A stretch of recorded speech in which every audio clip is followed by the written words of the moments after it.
Hey, Chris Robinson here with Maxwell Leadership, and today we're reacting to some leadership clips.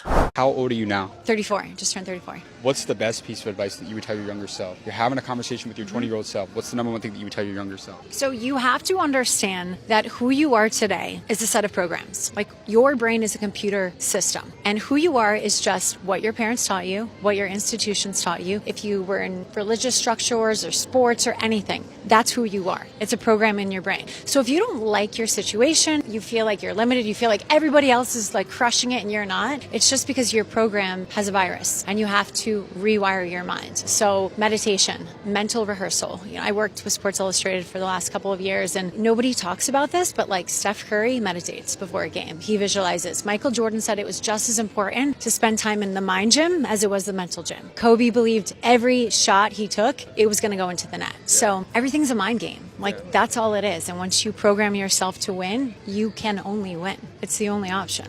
I like how she clarified that she just turned 34. She's like, don't call me old right here.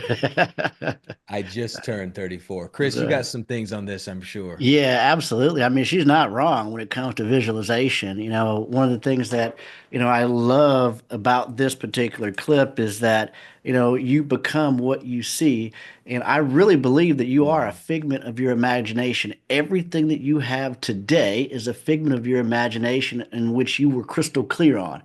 The evidence of that is the watch on your wrist, the shirt that you're wearing. At some point in time, you saw that shirt, Jared, and you said, hey, you know what? That's the one I want. Now, in the moment, you might not have had the time, you might not have had the money, but it sat there on your mind. And because you held on to that image of what it is that you wanted, eventually you got back to the store, you got that jacket because you saw yourself wearing it, to work one day. You saw yourself wearing it on a date with your wife. But what you see, and you're going to have to understand, is that you always go in the direction of your dominant thoughts. And so, whatever it is that you're thinking on, whatever it is that you're visualizing, what you have today is only a image that you've been holding on to for some time in your life. I love this language too about programming. It puts us in the driver's seat. It takes us out of this victim mentality of stuff's happening to me. No, it's not about what happens to me. It's about what I do with the circumstances that I've been dealt. Something's happening in me, and I have responsibility to reprogram those thoughts or those feelings or what the circumstance might be around me. I have a responsibility inside of me to be able to perform in light of that. And you're exactly right.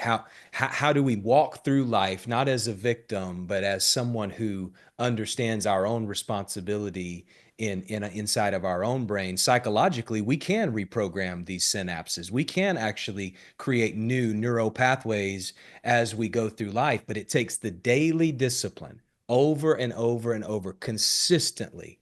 We hear it said all the time: consistency compounds. Why don't you let consistency compound in your brain for a little while and reprogram some of those things that have gotten you into a victim mentality? Yeah, absolutely. And what happens too, though, is that sometimes you could have the right programming and yet go into new environments and still not feel comfortable. And what happens is we feel like we don't belong, or we feel like we don't belong a part of that environment, and we get uncomfortable, and then we go back to what we know. I can think about one example in particular where I had went to this restaurant. It was a very nice restaurant inside of this area that was really well to do, and I go to nice restaurants all the time, but I have no idea why I went to this restaurant and I was uncomfortable. I was Mm. uncomfortable. So what I did was the exact opposite of that. Immediately after finishing dinner, I booked a reservation to go right back to that same restaurant again the next weekend. Now, I told my friend about this discomfort, and he was like, well, why in the world did you book to go right back there again? I said, because I want to make myself familiar with the environments that I want. Because anytime that we say that we want something, if we're not ready for it or comfortable or feel like we deserve it, we Wow. let it get away. And so I immediately put myself back in that environment to say, okay, no, this is who I am. This is where I belong. Hey, this is who I want to be amongst. And I put myself back in the room. So any of the places that you feel uncomfortable, you have to force through that discomfort in order to have what it is you truly want. I have this timer that I have on my desk. It's the easiest purchase you can make. I think it was like $7 on Amazon. It's a little twist kitchen timer. It's very easy. It's been probably my biggest focus hack, to date, which is I turn it when I want to start working. And part of it allows me to think how long I get better at predicting how long it's going to take me to do something. And I think this will take me 35 minutes. So I turn the clock to 35 and I click on. Then I start working on the thing. And the moment my phone rings or I look at Slack or whatever, I stop the timer. And so you actually see that your time on task is usually significantly less than you think it is. And I think that in my early days, I would spend a very long time in front of a computer telling myself that I was working with very few minutes actually on task. And that's why I think that most things are actually significantly easier than people think they are. They just don't know how to try hard. And so it's like, if you can just learn to love what trying hard feels like, then all of a sudden it becomes unreasonable that you can't win. Shout out to Alex Hormozy, Micah Stevens' favorite person in the whole world. I don't know if we can leave that in there or not, but shout out to Alex Hormozy helping us understand no matter where you are, no matter how far you are on your journey, no matter how big the company is that you're leading. I mean, this guy's leading $1 million, multi-million dollar, and multi companies that are multi-million dollar. He is leading big opportunities, big things. He's a person that a lot of us would desire to be similar to as an entrepreneur. And he's got a clock on his desk that he winds up and starts every time to remind him to stay on task. It's not the activity that makes you successful, right? It's working smarter. It's not being busy. It's actually accomplishing things when you sit down. And sometimes it takes something as simple as a clock. Yeah, I mean, he's absolutely right. This is one of my favorite things to do when he's running large organization, but he has the ability to work on one thing at a time. And I think that's a big thing that gets people distracted is that they've got open 17 browsers in there when they say, "Hey, I'm going to go work on this one thing." And on the picture they show an actual digital clock, but what he's talking about is an actual egg timer. And what I love about the egg timer, because I used this for a very long time, is that little sound tick, tick, tick, tick, tick, tick, tick, tick, tick, tick, tick, tick, tick, that lets you know when you're getting ready to drift off in thought that, hey, I've got to drift right back to what it is that I'm doing, and I'm just doing this one thing until it's done. A lot of people don't have the ability to focus on that one thing and get it done. Man, they took me straight back to silent lunch in elementary school with that clock on the table telling me how much longer I've got to sit without talking to people when I was in trouble. That's awesome. That's awesome. The egg timer. It's the fundamentals. It's the little things. It's the like how disciplined are you with those little things, the tasks and taking care of one thing at a time, like you were talking about, Chris. We've got this clock to remind us that the time is fleeting. We got to take care of these little things. You may be in a spot. Maybe we're speaking to some young people out there that are finding some instant, quick hits with trading for crypto or being a part of influencer communities and able to really maximize and grow online. Like there's some instant type of opportunities out there that are very tempting and very compelling. The reality is no one achieved success over a long period of time without learning to develop daily habits, daily disciplines, and taking care of those moments, taking care of those little things. That's what's most important. And I don't want anyone to think just because you can get a quick million, that doesn't mean that you're going to be able to reproduce that million over time with those same things that got you that quick result.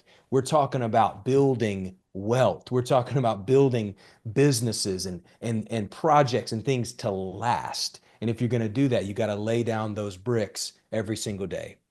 Well, I mean, the bottom line when it comes to those that are thinking instant results take time.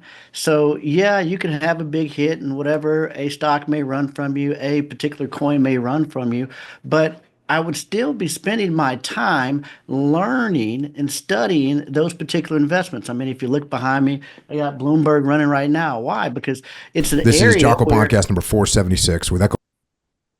it's an area where I This is have to study. There's nothing this that is you can Jocko get. Podcast number.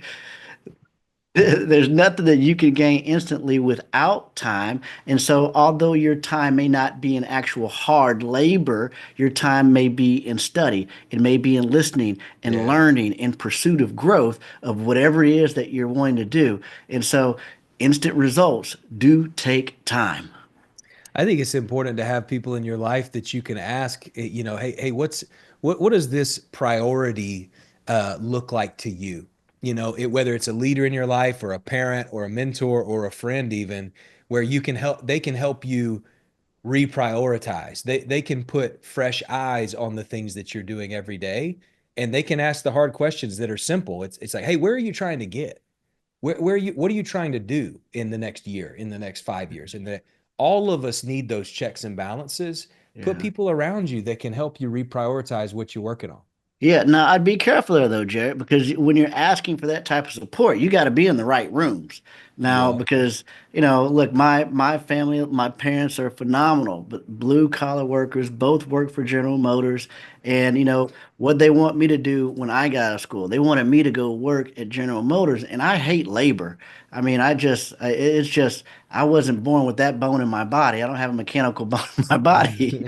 So what I had to do was you're right. I had to get that advice for my priorities of what I was doing, but I had to get into the right rooms and around the right people going in the Mhm. direction that I wanted to go because no one around me knew what it took to become a speaker, a coach, or a trainer. No one around me knew what it took to build that type of business. So I had to place myself around those and in a community around people that were going that direction. And so that getting advice from others is Good. great, but make sure you're getting advice from those that have been where you want to go or on the way to where you want to go. It's great.